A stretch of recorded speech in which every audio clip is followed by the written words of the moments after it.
Hunter Avallone does this streaming, as you know. He's like very liberal. Apparently used to be conservative. Now he's like vegan. He's all in on the liberalism.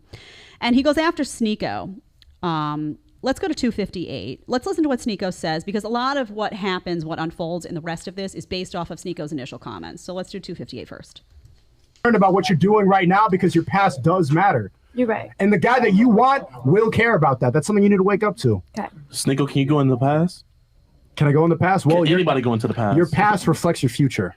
Well, when she finds the man, they're going to build a better future. Okay, but when she's 27, which is going to be 35, when she decides that she wants to settle down, when she gives up on her, like going out of the clubs, being 21 and hot, when she gives up on that, she's going to realize that the guy that she really wants to be with is going to care about her past. And then she's going to be sad and she's going to blame men and she become a... So maybe he'll care about her past in the sense that how many people she's been with physically prior, which I don't really think is even that big of a deal, so long as obviously she doesn't have any STDs or something. Maybe he would care about that, but why would he care if she's posting like skimpy photos on Instagram? Maybe guys should be a little less insecure. Why would he be like, when you were 21, you posted a hot bikini pic on your Instagram? How dare you? This is despicable.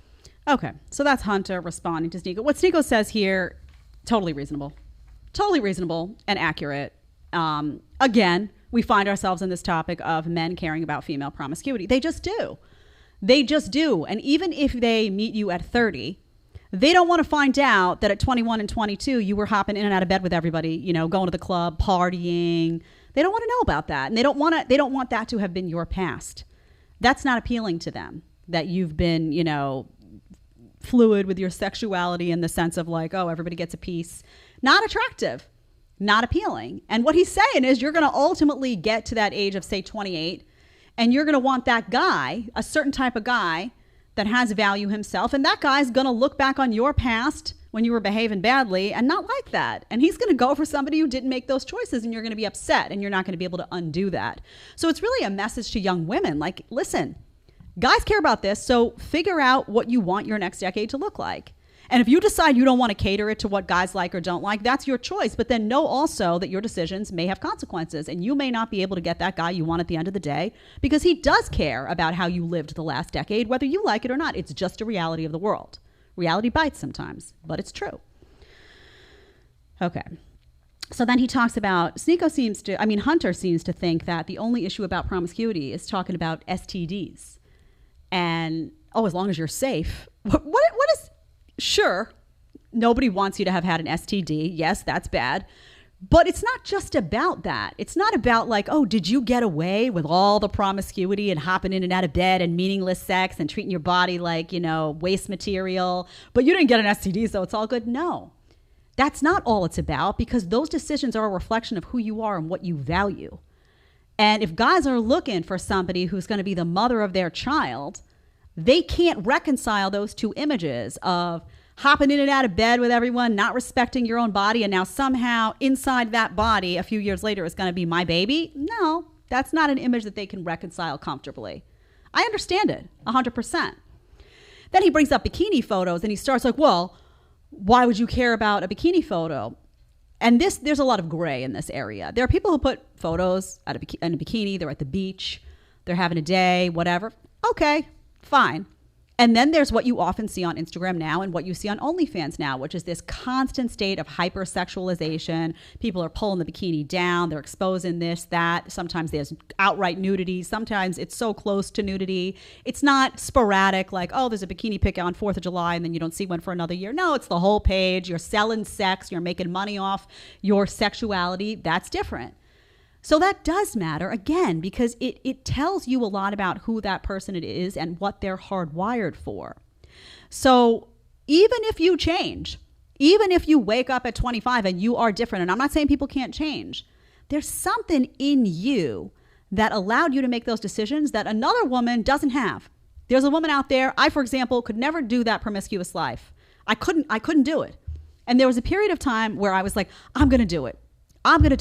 I am going to do it, because I was so frustrated. Like, why are these people around me able to do this? What is wrong with me? As it turns out, there was something right with me, because it's not natural and it's not something that women should be doing, and it's not something we're inclined to do. And these women who are promiscuous are going against their nature. And I just couldn't do it. So I never did. And that is valuable. That is ultimately valuable to that husband that you land, because it provides a lot of security to him, because it's not in you, right? It's not in you. That cheating, it's not in you. If you can't have casual sex without, if you can't do it, right? That's not what you're wired for. And you need sex to be paired with emotion. You're not going to cheat. You're not, because you can't do it. It's like you just cannot wrap yourself around that. If you're somebody who's fickle about sex your whole life and then wakes up one day, wants a husband, but you're hardwired for that fickleness, that behavior may repeat. And guys well know that. And they make an assessment based on that. Don't be angry that the assessment is made. Be angry at yourself that you made those decisions. Own it and let the consequences be what they are. Okay, let's go to 427 on this one. Let's see what he says. The version of her right now shouldn't matter to her future husband. It doesn't matter what it should or shouldn't do. It does. It just does. But when the time comes that she does meet her husband, yeah, be transparent. Let him know the life you were living at this age. Whoa. At that time, when you do meet him, the version of you now, the wife you are when you marry him, that present day, that's what matters, not what you were doing when you were 21. Let me ask the ladies a question. This is such a two-dimensional way. Actually, let's play Hunter. I'm sorry. Way of looking at things from both the women on this panel and the red pill cucks. Who you were at the age of 21 through 26 is going to shape who you are at the age of 27 when you're ready to settle down. So it's not just like, oh, it doesn't matter. It does matter, because it's the past you that has led to the you currently. I think that it is going to matter to a degree. But again, if that's like a deal breaker, because she liked to go clubbing and posted some skimpy pics online, then I think that guy's probably insecure. Question here, so I can so let's pause that though, because Hunter does this, and I'm sure he's going to do it when he's here. He picks like these very odd examples, like, he minimizes it.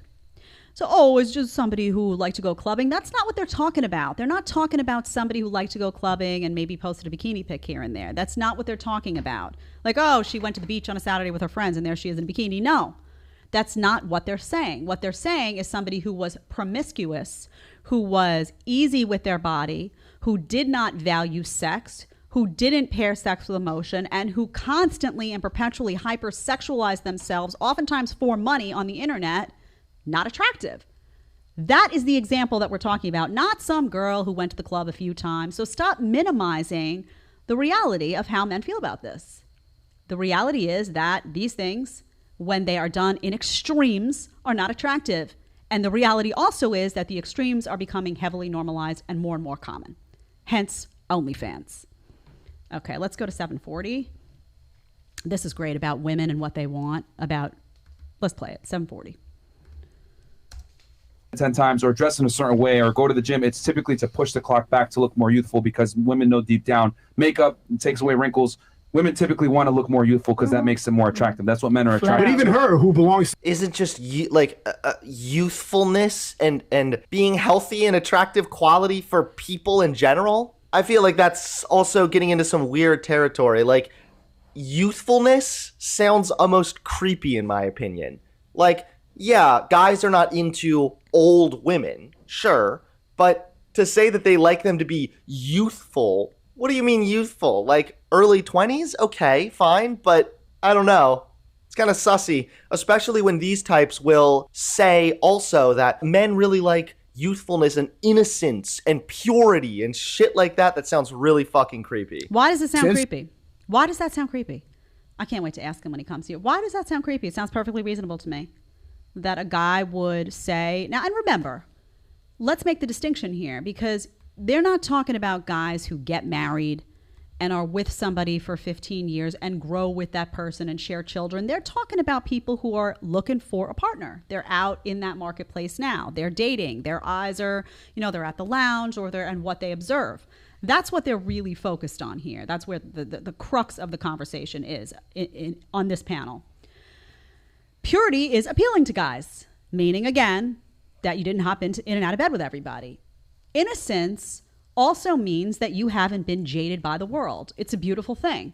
It means that you haven't been through a bunch of relationships that left you feeling dark. It means that you don't have a lot of that baggage that you pull from a bad relationship back into the next one. It means that you've had less hurt, less pain, less crying, less stress navigating the ups and downs of life, because you're younger and you just haven't been through that stuff yet. And a good guy A really good guy will want to spare you some of that stuff. He'll want to come into your life and create something for you, stability and financial and otherwise.